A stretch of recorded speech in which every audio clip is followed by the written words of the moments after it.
Oregon lawmakers moving forward with a record education funding package. K-12 schools statewide stand to get 10.5% more than they did over the last 2 years. The funding aligns with what the governor asked for in November, but some school districts say even with that extra funding, they'll still have to make cuts.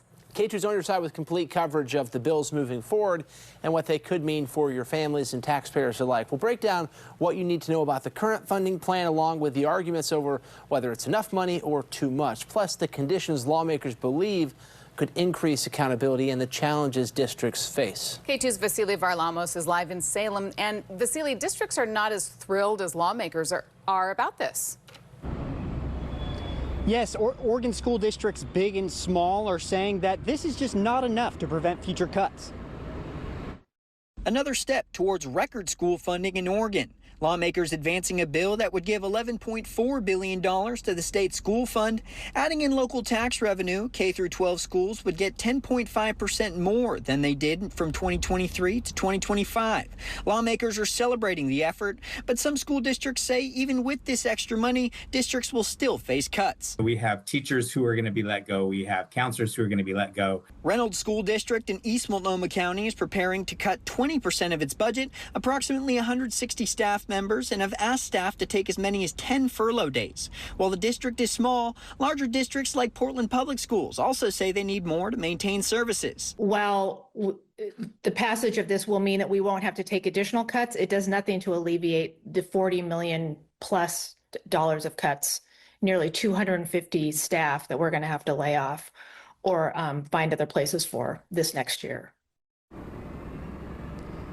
The proposed education funding bill will still need to pass through the General Budget Committee and through the Oregon House and Senate. Coming up at 5 o'clock, hear more from districts about their funding needs. Live in Salem, Vasily Varlamos, K2 News. Vasily, thank you. Now, with an increase in education funding, Oregon lawmakers want to see improved results. The legislature is also moving a second bill forward aimed at adding accountability. Senate Bill 141 would require the Oregon Board of Education to develop statewide growth targets. Those targets would address things like reading proficiency, math achievement, and chronic absenteeism. All of Oregon's school districts would be required to develop their own as well. Districts would then use regular testing to track student progress and report the results. Under the bill, districts that miss their targets would get direct coaching from the state. If that doesn't help, then the State Department of Education would be able to mandate how a district spends up to 25% of the state funding. The rollout of these changes would not begin until the 2028-29 school year. Here's a closer look at how Oregon's education spending and results compared to other states.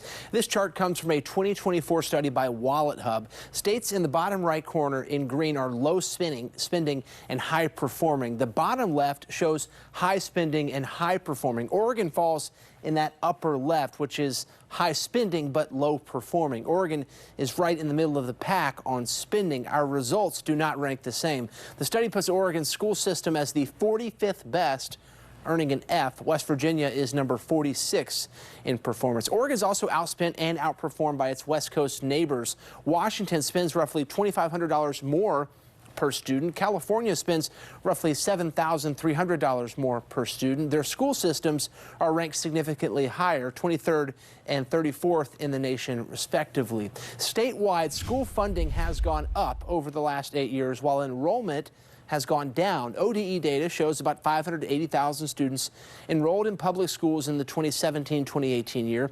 That number is down to 545,000 this year, roughly 6% decrease. However, ODE's proposed budget for the upcoming biennium is almost 40% more than it was in the 2017 to 2019 biennium.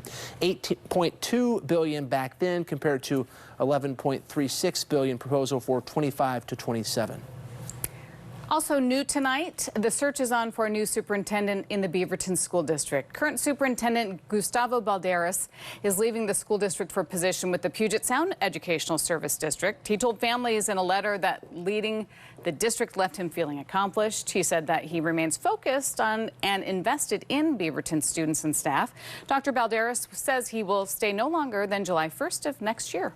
K2's on your side throughout the legislative session. We'll be following the education funding, the bill that ensures accountability for that money and performance metrics for Oregon students.